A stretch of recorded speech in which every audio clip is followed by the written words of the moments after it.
हाँ।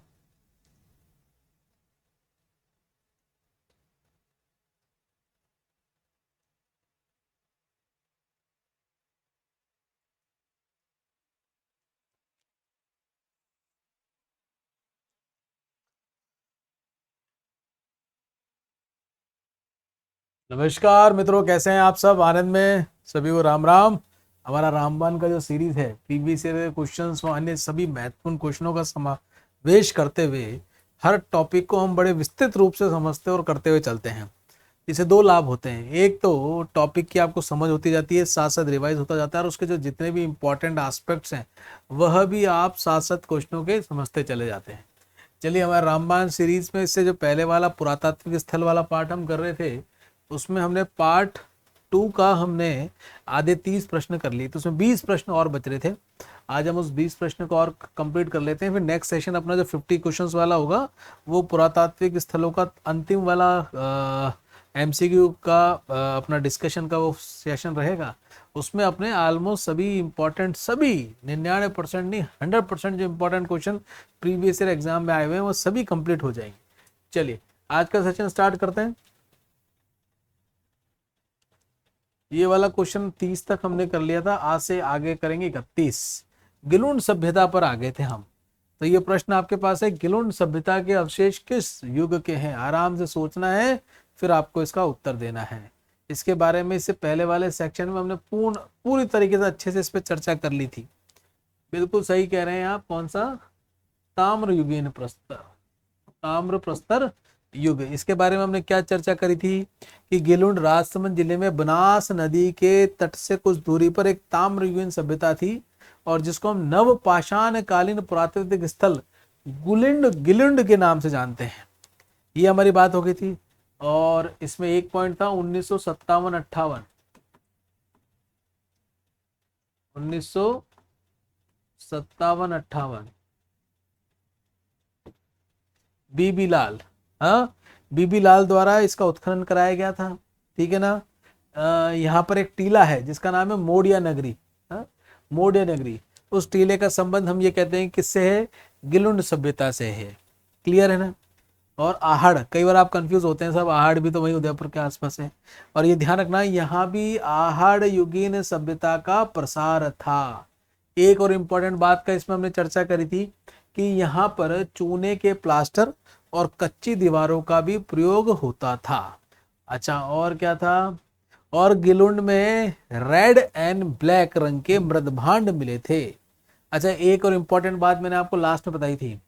क्या आहड़ में पक्की ईंटों के प्रयोग का साक्ष्य मिलता है? क्या हम सोचते हैं भैया नजदीक है, आहड़ सभ्यता यहाँ तक फैली हुई थी, तो हम हमेशा उसको टिक करके आ जाते हैं कि आहड़ में पक्की ईंटों के साक्ष्य भी मिले होंगे, चूंकि हमने देखा कि गिलुंड में प्लास्टर और कच्ची दीवारों का प्रयोग होता था। तो अपने दिमाग लगा लेते हैं भैया ये दीवार बना रहे हैं, तो भैया जरूर आहड़ में भी ईंटों का प्रयोग होता होगा। ध्यान रखो, लेकिन आहड़ में पक्की ईंटों के प्रयोग के कोई साक्ष्य नहीं मिले।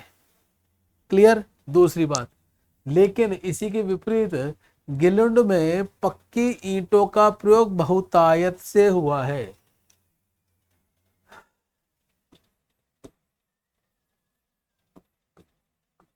पक्की ईंट गिलुंड में बहुतायत से, ऐसे याद कर लेना। पक्की ईंट भैया गीली नहीं होती, बिल्कुल कस के ठोस होती है। और आहड़, आहड़ में पक्की ईंट का प्रयोग के कोई साक्ष्य नहीं मिले हैं। तो कंफ्यूज मत होना, अगर स्टेटमेंट में आपके प्रश्न आ जाए कि साहब गिलुंड में तो पक्की ईंट मिली है, तो आहड़ में भी मिली होगी? नहीं, आहड़ में इसके साक्ष्य प्राप्त नहीं हुए। अगले प्रश्न में चलते हैं। पुरातात्विक स्थल गिलुंड संबद्ध है, किससे संबंध है? अभी अभी मैंने आपको बताया था, नवपाषाणिक संस्कृति। कौन सी संस्कृति? नवपाषाण कालीन संस्कृति। अब एक बात का ध्यान रखना, देखो अगर सभ्यता पूछे तो हम क्या लिखते हैं इसको, समझो एक बार। सब ताम्रयुगीन सभ्यता, क्या? कौन सी सभ्यता? ताम्रयुगीन सभ्यता का नवपाषाण कालीन पुरातात्विक स्थल है।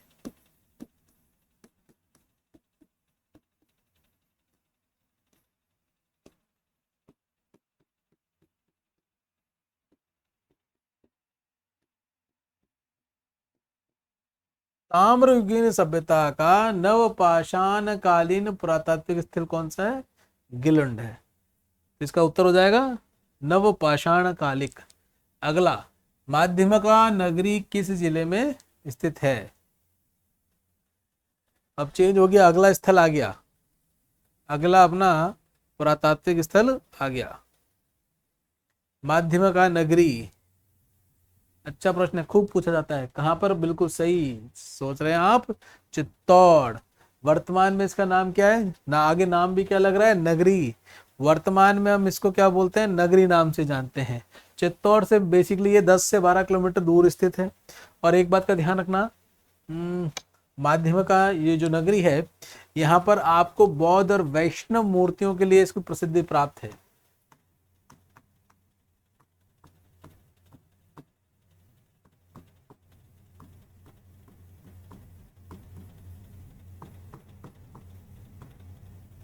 बौद्ध और वैष्णव मूर्तियों के लिए प्रसिद्ध है। ठीक है। और गुप्तकालीन कला के भी अवशेष यहाँ पर मिलते हैं।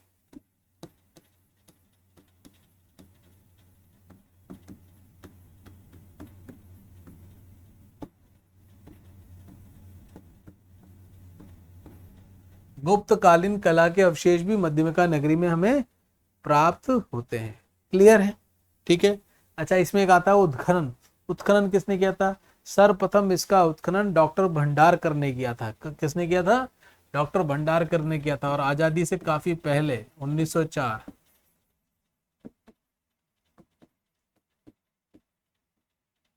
डॉक्टर भंडारकर। इसके बाद पुनः इसका उत्खनन हुआ। देखो 1962-60 से लेकर 65 के बीच में राजस्थान में अमूमन सभी पुरातात्विक स्थल पे पुनः एक बार उत्खनन जरूर हुआ था। तो कालांतर में कब? 1962। 1962 में कालांतर में अपना जो केंद्रीय पुरातत्व विभाग है उसने यहाँ पर पुनः एक बार उत्खनन करवाया था। स्पष्ट है?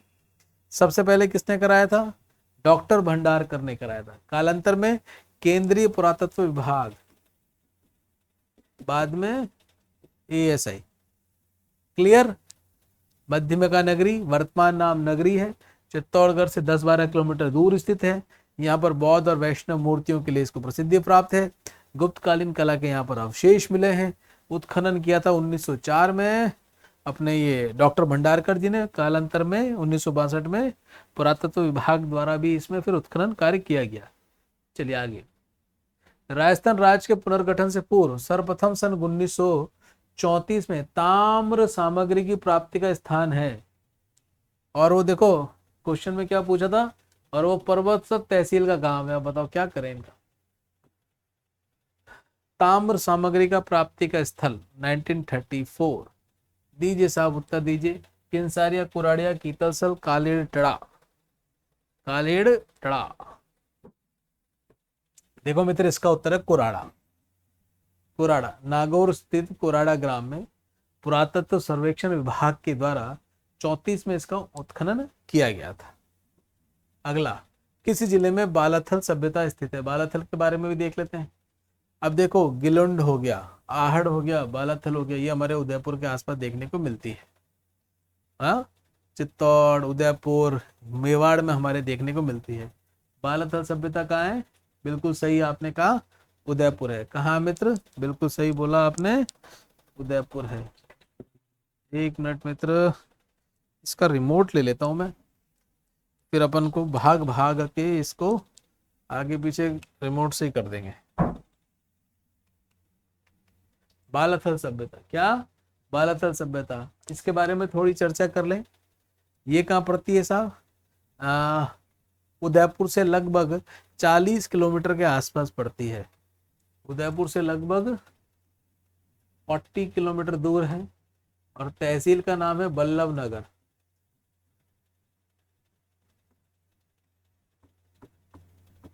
कौन सी तहसील है मित्र? बल्लभ नगर तहसील में स्थित है। किस प्रकार की सभ्यता हम इसको कहेंगे? ताम्र पाषाण युगीन सभ्यता। क्या? ताम्र मतलब तांबा और भाटा दोनों को काम में लेते थे भैया।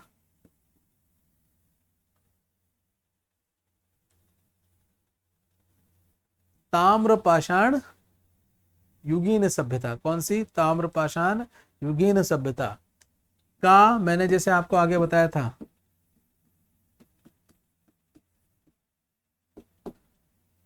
नवपाषाण कालीन। जोड़ दूं क्या इसमें? अरे नहीं भैया, नवपाषाण कालीन पुरातात्विक स्थल तो अपना गिलुंड था। आपको क्या याद रखना है? ताम्रपाषाण। क्या? ताम्रपाषाण। अच्छा, इससे पहले वाले में मैंने क्या बताया था आपको? ध्यान रखना, ताम्रयुगीन सभ्यता का नवपाषाण कालीन पुरातात्विक स्थल कौन सा था? गिलुंड। और यदि मैं बात करूं बालाथल की, तो ताम्र पाषाण युगीन सभ्यता। ठीक है। अच्छा, ये बड़ा लेटेस्ट है, 1993। 1993 में इसके अवशेष प्राप्त हुए थे। अब वही बात, किसने उत्खनन किया था? किसके नेतृत्व में हुआ था इसका उत्खनन? वी.एन. मिश्र। किनके नेतृत्व में उत्खनन हुआ था? वी.एन. मिश्र के नेतृत्व में इस क्षेत्र का उत्खनन हुआ था। यहाँ पर कुछ चीजें मिली थी, वो बड़ी ही इंपॉर्टेंट है, उनका विशेष रूप से ध्यान रखना। जैसे कि मित्र, पत्थर की ओखली। क्या? पत्थर की ओखली मिली थी यहाँ पर। कर्णफूल, कानों के लिए कर्णफूल मिली थी। हार, मणमूतिये, तांबे के आभूषण प्राप्त हुए थे। इंपॉर्टेंट बात बालाथल में ध्यान रखना, यहाँ पर एक भवन मिला था जो कैसा था? दुर्गनुमा भवन था। इसमें इंपॉर्टेंट बात ध्यान रखना, यहाँ पर आपको एक भवन मिला था। कैसा मिला था? दुर्गनुमा भवन मिला था। और हम क्यों कहते हैं इसको दुर्गनुमा भवन? एक तो भैया इसके चारों तरफ क्या थी? बाउंड्री भी थी। दूसरा, एक मकान में कितने कमरे होते हैं? 4-5 कमरे, लेकिन इसमें कितने कमरे थे? इसमें 11 कमरे थे। और एक विशाल भवन भी था, मतलब कि बड़ा एक हॉल भी था। एक बड़ा हॉल भी था। तो 11 कमरे मिले यहाँ पर। एक आपको यहाँ पर विशाल भवन भी प्राप्त हुआ था। ठीक है। विशाल भवन मतलब एक हॉल मिला था, इसको यूं कह सकते हैं। 11 कमरा और एक हॉल सहित, मतलब कि ये विशाल भवन प्राप्त हुआ। क्लियर? 11 कमरे पकड़ के चलना आप तो। दुर्गनुमा भवन मिला, 11 कमरों वाला हमें एक बड़ा भवन यहाँ पर प्राप्त हुआ था। और एक और इम्पॉर्टेंट यहाँ पर चीज मिली थी, कंकाल मिला था। बोलो साहब, कंकाल तो सभी जगह मिलेंगे, लेकिन भैया उसकी डेटिंग करवाई गई तो कितनी निकली थी? 4000 वर्ष पूर्व का यहाँ पर मित्र कंकाल भी प्राप्त हुआ था। 4000 वर्ष पुराना कंकाल भी मिला था। ठीक है ना? अच्छा, कंकाल मिला, लेकिन कंकाल तो कई जगह मिलते हैं, लेकिन इस कंकाल की विशेषता क्या थी? ये जो कंकाल मिला था ना, इनका कहना ये था कि भारत में यदि हम कुष्ठ रोग की बात करें, तो कुष्ठ रोग का सबसे पुरातन प्रमाण इस कंकाल को देख के मिला था। मतलब कहने का मतलब ये है कि इस कंकाल का जब अवलोकन किया तो ये बोला कि साहब कुष्ठ रोग से पीड़ित था। और यदि हम बात करते हैं कुष्ठ रोग का सबसे पुरातन प्रमाण, तो पुरातन प्रमाण इस कंकाल के माध्यम से कहाँ पर मिला था? बालाथल में मिला था। ठीक है। अच्छा, आपने कभी अपने संत महात्माओं को देखा है क्या? जब उनका प्रयाण हो जाता है तो उनको ऐसे अर्थी पे नहीं लेके जाया जाता है, उनको समाधि योग की मुद्रा में बिठाकर, बिल्कुल ऐसे जैसे अपनी सिटिंग पोजीशन में बिठाकर तब लेके जाते हैं उनको, है ना? तो इसी तरीके से यहाँ पर भी ध्यान रखना, यहाँ पर भी आपको एक योगी मुद्रा मिलती है। मतलब योगी मुद्रा से मेरा तात्पर्य है कि वहां पर एक शवाधान मिलता है जो योग की मुद्रा में था। कैसा था? योग मुद्रा में आपको वहां पर एक शवाधान भी मिलता है। ठीक है। तो एक और पॉइंट इसमें ध्यान रखना आप, योगी मुद्रा का समाधान, योगी मुद्रा का समाधान, ये कुछ इसमें बड़े इंपॉर्टेंट पॉइंट इनका विशेष ध्यान रखना। इससे बहुत सारे अभी प्रश्न आगे बन जाएंगे। अब हम जब बालाथल के जितने भी प्रश्न करेंगे ना, आपके लिए बड़े ही सरल हो जाएंगे, बड़े ही सरल हो जाएंगे। ठीक है। कृषि, पशुपालन, ये सब इत्यादि इत्यादि तो उसमें होते रहते थे। चलो एक बार पुनः इसको रिवाइज कर लें। बालाथल सभ्यता कहाँ पर है साहब? उदयपुर में है। उदयपुर से कितना दूर? करीबन 40 किलोमीटर। वल्लभनगर तहसील। ताम्र पाषाण युगीन सभ्यता के अवशेष प्राप्त हुए। कब हुए? 1993 में प्राप्त हुए। और ढूंढने वाले कौन थे? वी.एन. मिश्र साहब थे। यहाँ पर विशेष रूप से ध्यान देने की बात है, यहाँ पर एक पत्थर की ओखली मिली थी। लो ये भी लिख देता हूं मैं अलग से।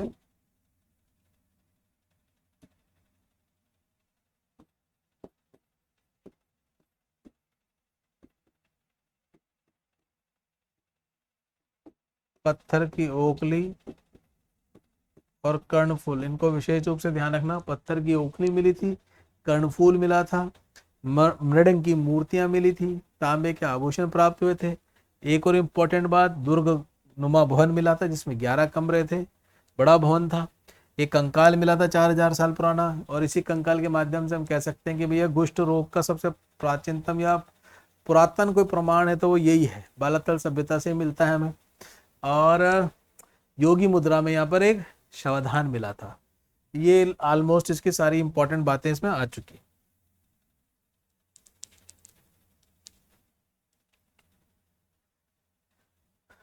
अब आपके लिए बड़ा सरल हो जाएगा, जो हमने चर्चा करी है करीब करीब सभी बातें इसमें आ जाएगी। 11 कमरों वाला विशाल भवन राजस्थान के किस सभ्यता में मिला था? बालाथल। कहाँ है मित्र ये? उदयपुर से 42 किलोमीटर दूर, बल्लभनगर तहसील में। निम्नलिखित में से किसने बालाथल का उत्खनन किया था? वीएन मिश्र। आगे बढ़े। निम्नलिखित में से राजस्थान का कौन सा प्राग ऐतिहासिक स्थल ताम्र पाषाण काल से संबंधित है? अभी अभी हमने देखा ताम्र पाषाण काल से संबंधित अपना बालाथल। कौन सा मित्र? बालाथल। नेक्स्ट, दुर्गीकरण के पुरावशेष किस ताम्र पाषाण युगीन? अब देखो, दुर्ग के तो और भी अवशेष मिले, लेकिन ये पूछ आपसे किससे रहा है? ताम्र की पूछ रहा है, ताम्र पाषाण को लेना सभ्यता की पूछ रहा था। ध्यान रखना कौन सा है मित्र? बालाथल। कौन सा आहड़ बनास संस्कृति का पुरातात्विक स्थल है जो राजस्थान के उदयपुर जिले के वल्लभनगर तहसील? वल्लभनगर तहसील आ गया, इट मीन्स आपका कौन सा हो गया? बालाथल हो गया। आगे बढ़े। अब कालीबंगा पे आ जाते हैं। कालीबंगा प्रथम के नाम से किस सभ्यता को जाना जाता है? बालाथल, बैराट, आहड़, सौंथी। उत्तर दीजिए साहब, आराम से सोचते सोचते मस्ती में उत्तर देना है आपको।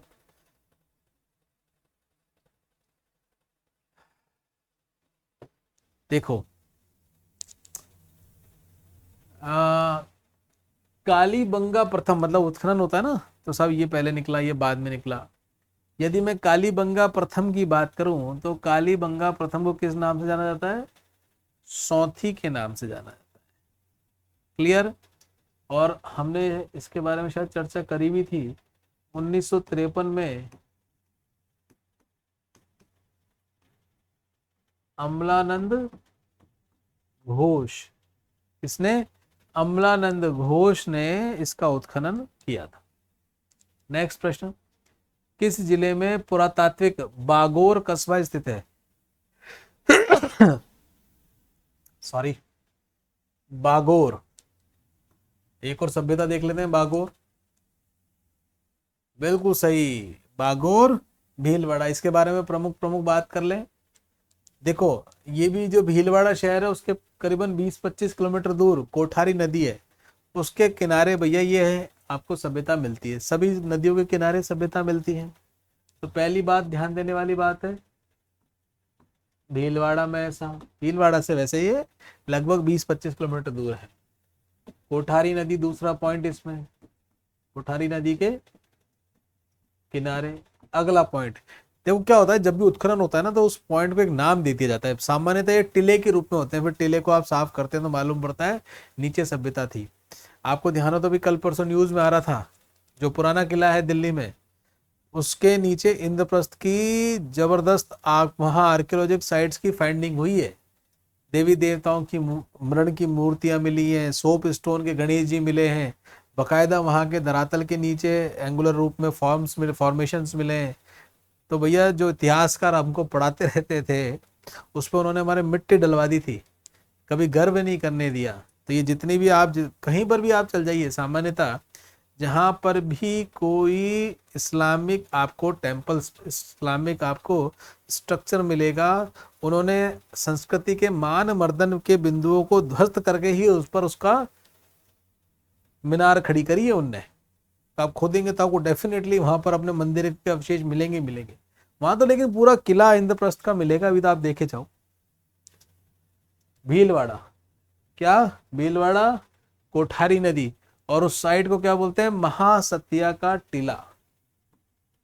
महा सतिया का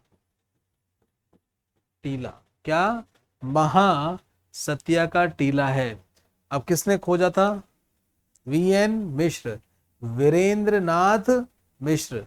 कमेंट में बताना वीएन मिश्र साहब का नाम और कहाँ आया था।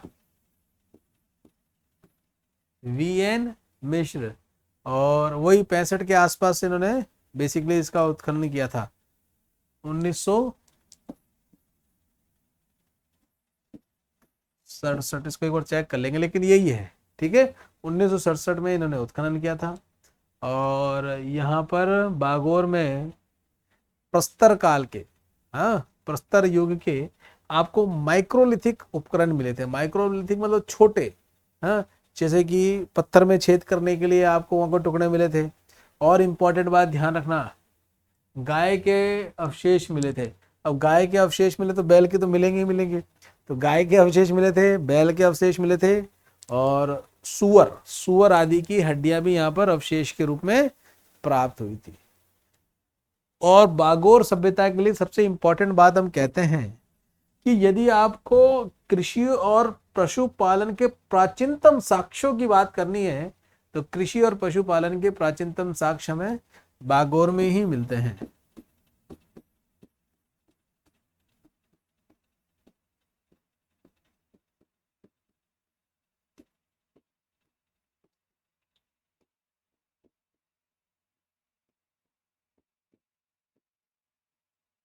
कृषि एवं पशुपालन के प्राचीनतम साक्ष्य आपको बागोर में ही मिलते हैं, ठीक है। और इसको हम यूं भी कहते हैं कि आदिम संस्कृति का संग्रहालय के रूप में भी इसको जाना जाता है। क्या? आदिम संस्कृति का संग्रहालय के रूप में भी इसको जाना जाता है। चलो आगे के प्रश्न करते हैं, बड़े सरल हो जाएंगे आपके लिए। बागोर में से कौन कौन से कथन आपको देखने जो सत्य हैं? पहला, यहाँ पर लघु पाषाण उपकरण मिले हैं। वीएन मिश्र बागोर के उत्खननकर्ता में से एक थे। दोनों ही क्या हैं? सही है। अभी अभी हमने देखे हैं, ये भी सही है, ये भी सही है, तो ये इसका पहला उत्तर सही हो जाएगा। बागोर भीलवाड़ा जिले की किस नदी के कांठे पर स्थित है? बिल्कुल सही, कोठारी। प्राग ऐतिहासिक काल की बागोर सभ्यता के अवशेष कोठारी नदी के तट पर किस स्थान से प्राप्त है? बड़ा प्यारा क्वेश्चन है ना, अभी हमने चर्चा करी थी किससे? बिल्कुल सही, महासतिया। नेक्स्ट, पशुपालन के प्राचीनतम साक्ष्य कहां से प्राप्त हुए? बिल्कुल सही, बागोर भीलवाड़ा से। प्राचीन भारत का टाटा नगर कहा जाता है। अब देखो नई सभ्यता और देख लो। प्राचीन भारत का टाटा नगर कहा जाता है। देखो इसका उत्तर मैं आपको देता हूं, रेड टॉक। क्या? प्राचीन राजस्थान के टाटा नगर के नाम से प्रसिद्ध है। निवाई के पास में स्थित है भैया ये, हाँ। और एशिया का अब तक का सबसे बड़ा सिक्कों का भंडार यहीं मिला था। और बड़ी संख्या में प्राचीन मूर्तियां भी यहाँ पर प्राप्त हुई हैं। तो आप लिख सकते हैं, मेरे ध्यान रख लेना, एशिया की बात हो रही है, भारत की नहीं हो रही। यू कह रहे हैं कि सबसे बड़ा सिक्कों का भंडार, सबसे बड़ा, एक गुण मित्र,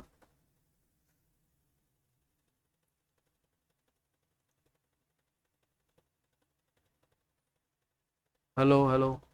अब मैंने कि इतनी सारी रामायण बोल दी और कहीं माइक चालू था या नहीं चालू था, तो माइक का बेसिकली एंडुलेशन देख रहा था। सबसे बड़ा, एशिया का सबसे बड़ा क्या? सिक्कों का भंडार।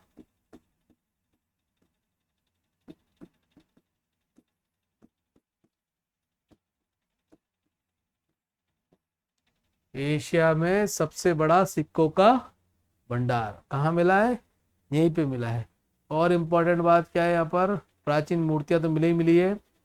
उत्खनन, उत्खनन पे ध्यान रख लेना। Red talk, Dayaram Sahni. कौन? दयाराम साहनी। इतने जोर से झापट मारा कि गाल लाल हो गए हैं, टाट में तोते उड़ गए। दया ही नहीं आती, आप ऐसे पीटते हो किसी को, अच्छी बात थोड़ी है। 1938 और 39 में इसकी बेसिकली उत्खनन की खोज किसने करी थी? दयाराम साहनी ने करी थी। ठीक है ना। देखो अब इसमें एक बात का ध्यान रखना, इस साइट की, है ना, जैसे कि दयाराम साहनी ने 38-39 में खोज कर ली थी, काम चालू किया। इसके बाद इसमें 40s में 1940 में उत्खनन किसके द्वारा स्टार्ट कर दिया गया था? फिर केदारनाथ पुरी के द्वारा। इन दोनों का नाम आता है इसमें।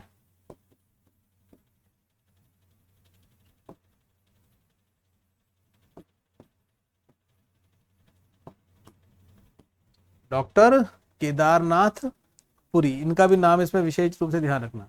इस सभ्यता का उत्खनन केदारनाथ पुरी के द्वारा भी किया गया था। मेन नाम इन्हीं का ज्यादा प्रोमिनेंट रूप से लिया जाता है, केदारनाथ पुरी जय का। ठीक है ना। चलिए आगे के कई सारे क्वेश्चन अब इससे हो जाएंगे अपने। डॉक्टर केदारनाथपुरी किस पुरातात्विक स्थल के अनुसंधान करता है? अभी हमने देखा किसके, आनंद आ गए, रेड टॉक से। राजस्थान के किस पुरातात्विक स्थल में अपलोडो का सिक्का, अपोलोडो का सिक्का प्राप्त हुआ है? ये अपोला है, अपोला डोट्स है, अपोला डोट्स होना चाहिए। अपोलो डॉट्स का सिक्का प्राप्त हुआ है। ये भी थोड़ा सा गलत है, पुरातात्विक है ना। सुनारी, रेड, रंगमहल और ये बागोर है, ये बागोर है। उत्तर क्या है मित्र इसका? अभी अभी हमने देखा है बेसिकली अपोलो डॉट्स के सिक्के जो प्राप्त हुए हैं वो कहाँ से प्राप्त हुए हैं मित्र? रेड से ही प्राप्त हुए हैं। कहाँ से प्राप्त हुए हैं? रेड से ही प्राप्त हुए। इसके बारे में कोई विशेष रूप से ध्यान रखना। जो पंचमार सिक्के, आहत मुर्दा कहते हैं, कितने सिक्के मिल गए थे साहब? एक तरीके से यहाँ पर जो आप कह रहे हैं कि बड़ी संख्या में सिक्के मिले थे, लगभग 3000 के आसपास यहाँ पर आहत मुद्राएं प्राप्त हुई थी, जिसको आप पंचमार सिक्के भी कहते हैं। और सुनो, सिक्के तो 3000 मिले ही मिले थे, साथ साथ 300 आपको यहाँ पर मालवा जनपद के भी सिक्के मिले थे। और मालवा जनपद के साथ साथ मित्र सिक्के, सेनापति सिक्के और पशु सिक्के, और एक यहाँ पर अपोलो डोट्स का भी सिक्का मिला था एक, और कुछ ताम्र के बहुत सारे अन्य सिक्के भी यहाँ पर मिले हैं। हाँ, और एक शब्द और इसमें काम में आता है, इंडो-सेसिनियन सिक्के। तो सिक्कों के बारे में पूरी पीएचडी हो जाती है इसमें। इंडो-सेसिनियन सिक्के भी यहीं से मिले हैं। और रेड के उत्खनन में ये सिक्के, यूनानी शासक जो था, ये कौन सा था? Apollo dots. हाँ, अपोलो डॉट्स का एक खंडित सिक्का यहाँ मिलता है यूनानी शासक का, तो इसके लिए इंपॉर्टेंट हो जाता है रेड टॉक। वो क्वेश्चन फ्रेमिंग इसने इतना जबरदस्त कर दिया कि भैया की अच्छा होगी तो इसमें तूती बुली हिली नहीं होगी। पर इस ऐसे क्वेश्चनों के लिए ज्यादा परेशान होने की आवश्यकता नहीं है। चले, बहुत बढ़िया। नेक्स्ट, किस पुरातत्व स्थल को पूर्व में मालव नगर भी कहते हैं? देखो ये राजस्थान अपना प्यारा है, इसके पूर्व की बात हो रही है। तो झुंझुनू पूर्व में है क्या? सांबर पूरब में है क्या? दो ही जगह हो गए पूरब में, टोंक हो गया और अपना एक और नाम दे दिया ने रेड। रेड भी टोंक में स्पेसिफिकली इन्होंने बता दिया, ध्यान रखना। लेकिन नगर टोंक के ये क्या? नगर सभ्यता ना। और ये नगर सभ्यता टोंक जो है किस कस्बे के पास है? अगर जयपुर में रहने वाले हैं तो आप जानते होंगे उनियारा के बारे में। उनियारा फोर्ट बड़ा फेमस है, उनियारा कस्बे के पास स्थित है। और इस प्राचीन सभ्यता का नाम मालव नगर था। ठीक है, टोंक के पास है और ज्यादा पहले नहीं, 100-150 साल पहले बेसिकली इसकी खोज हुई है। और खोज किसने करी थी इसकी मालव नगर के रूप में? नगर टोंक की उनियारा के पास है कार्लाइल। कार्लाइल किसने करी थी? कार्लाइल ने खोज करी थी। कार्लाइल कौन था? HC Carlyle. ठीक है ना। और कहते तो यूं है भैया कि लगभग 2-2.5 हजार साल पहले यहाँ पर बड़ी संख्या में लोग रहते थे, बड़ा नगर था ये, हजारों लोग, हजारों। अब छोटी मोटी ढानी का इतना महत्व होता है, तो आप देख लो कि कितनी जबरदस्त यहाँ पर नगरी की सभ्यता यहाँ पर रहती होगी। हाँ, कहते तो ये भी है कि भैया मालव की ये राजधानी हुआ करती थी। हाँ, और एक नाम और आप ध्यान रखना, इस मालव नगर का एग्जाम में एक नाम और आता है, करकोटा या करकोट नगर। करकोट नगर भी इसका एक नाम आता है। करकोट नगर भी इसका एक नाम आता है। क्लियर। और देखो कुछ सिक्के हैं, यहाँ के कुछ सिक्कों में नागवाहा, जैसा है कि नागवाहा जया या नागवाहा महाजया के नाम से थोड़ा सा अस्पष्ट लिखा हुआ वहां पर ऐसा वर्णन भी मिलता है कि साहब सिक्कों में ऐसा लिखा हुआ था, ठीक है ना। और यहाँ पर भी भैया खूब मात्रा में आहत सिक्के मिले हैं, मालव सिक्के प्राप्त हुए हैं। तो इन मालव सिक्के अधिकतर प्राप्त होने की वजह से और उस सभ्यता का जो भी अवलोकन किया उसके हिसाब से कहते हैं कि साहब यहाँ पर हजारों की संख्या में लोग रहा रहते हैं, ठीक है ना। अच्छा, और देखो दो बातों को एक और ध्यान रखना, खोज तो कर दी थी इसकी कार्लाइल ने, फिर इसमें जो विस्तृत उत्खनन चालू हुआ था उसमें नाम ध्यान रखना डॉक्टर के एन पुरी। कौन? डॉक्टर के एन पुरी।